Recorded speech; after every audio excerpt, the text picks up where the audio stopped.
Galera, quinto episódio da terceira temporada de House of the Dragon no ar e muita polêmica pela frente. Logo de cara, eu já posso dizer pra vocês que esse foi sem dúvida um dos episódios que mais me lembrou as antigas temporadas de Game of Thrones. Dezenas de personagens por vários cantos do mapa, muitas paisagens bucólicas, exércitos marchando, muita política, treta familiar e conspiração. E sim, tá longe de ser aquele episódio cheio de dragões, sangue ou batalhas que muita gente gosta. Porém, sem dúvida, novamente um episódio super importante pra construção do que ainda está por vir nessa season. Além, é claro, de várias pistas e referências aos próprios livros. Mas e aí, será que agradou? Cola comigo, porque a partir de agora vamos analisar e conversar sobre todos os detalhes, cenas, núcleos e personagens desse quinto episódio. Já deixa seu like aí embaixo, a sua inscrição no Voo Dragão e bora pro vídeo. E eu já esquecendo, pessoal, mas é bom avisar, é claro, que esse vídeo tem spoilers de tudo o que aconteceu nesse episódio e na série até então. Outro ponto, galera, que como vocês já sabem, é que esse tipo de vídeo aqui de análise de episódio geralmente dá bem menos views comparado aos outros vídeos aqui do Voo Dragão. Um dos motivos é porque eu acabo postando o vídeo bem mais tarde comparado a canais grandes. Como eu já expliquei aqui, diferente de outros grandes influencers que recebem o episódio antecipado, ou seja, dias antes de ir ao ar, só para fazer análise e postar antes, eu infelizmente aqui não tenho esse privilégio, galera. Logo, eu tenho que assistir o episódio e passar a madrugada e o dia inteiro produzindo vídeo,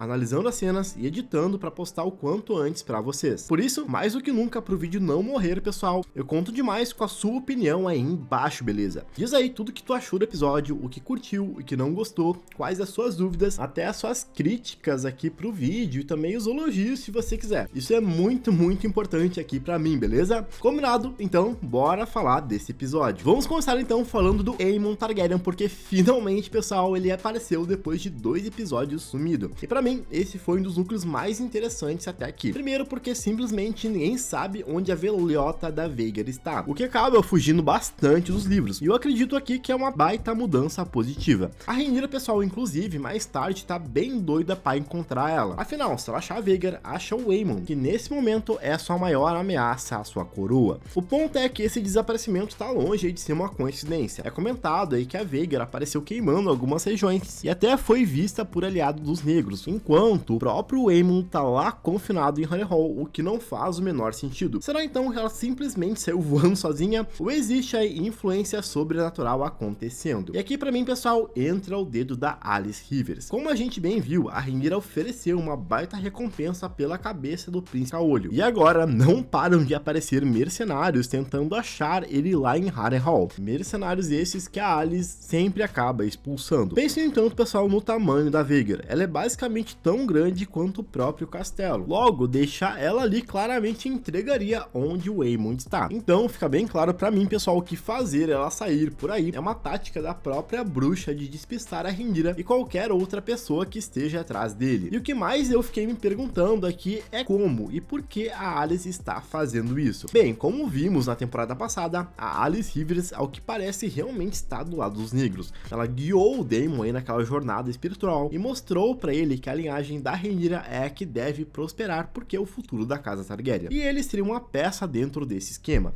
Então, o primeiro ponto é que ela realmente está ajudando os negros com isso, mantendo aí o Aemon inofensivo. Mas daí eu fiquei me perguntando, afinal, se ela tá tão do lado dos negros assim, por que então ela não entrega a cabeça do Aemon Targaryen pra Rhaenyra? E bem, galera, creio aqui que é porque a Alicent também tem suas próprias ambições, assim como já foi demonstrado na temporada. Uma delas era ter o castelo de Harrenhal, assim como ela pediu por Daemon lá no primeiro episódio dessa season. Pedido esse que foi negado por ele até com um certo snob. Dessa forma, ela tá guardando e conquistando o Príncipe Caolho pra ter ele nas suas mãos e usar ele como uma arma. Afinal, a gente já viu que essa Alice aí não tem nada de boba. E sobre o controle da Vhagar, que eu vi muita gente discutindo, creio que de fato ela consegue fazer isso, pessoal, através do próprio Aemon, controlando e manipulando a mente dele. Afinal, ela é uma bruxa e, como vimos, ela consegue fazer várias coisas macabras aí com os outros animais que aparecem lá no castelo. E agora, dentro de tudo isso, o que mais me chamou a atenção foi o próprio Aemon. Ele aqui, pessoal, tá completamente perdido. Em vários momentos, parece não saber o quanto tempo passou, não consegue distinguir o que é sonho, o que é realidade, e chega até a comentar que o seu irmão, o Aegon II, continua perturbando a mente dele. Dá pra ver que aquelas visões estão destruindo completamente o psicológico do personagem. E aqui, vamos dar uma pausa para dar parabéns pros roteiristas, porque claramente, pessoal, o Aemon, se vocês não perceberam, tá vivendo a mesma experiência que o Daemon passou na segunda temporada. A diferença aqui é que eles corrigiram justamente o maior problema daquele arco. Na temporada passada, a série fez a gente assistir todas aquelas visões chatas do Daemon por vários episódios. E agora não, a gente sabe que o Aemon tá tendo essas alucinações e visões, mas os roteiristas escolheram não mostrar e deixar tudo acontecer fora de tela, apresentando apenas as consequências. Isso deixa, pessoal, o mistério muito mais interessante. Mantém Harrenhal com aquela atmosfera amaldiçoada, ao mesmo tempo não trava o ritmo do episódio, assim como aconteceu na season passada. Na minha opinião, foi uma decisão mais que inteligente. Mas aí, né, quero saber de vocês se tiveram a mesma impressão que eu.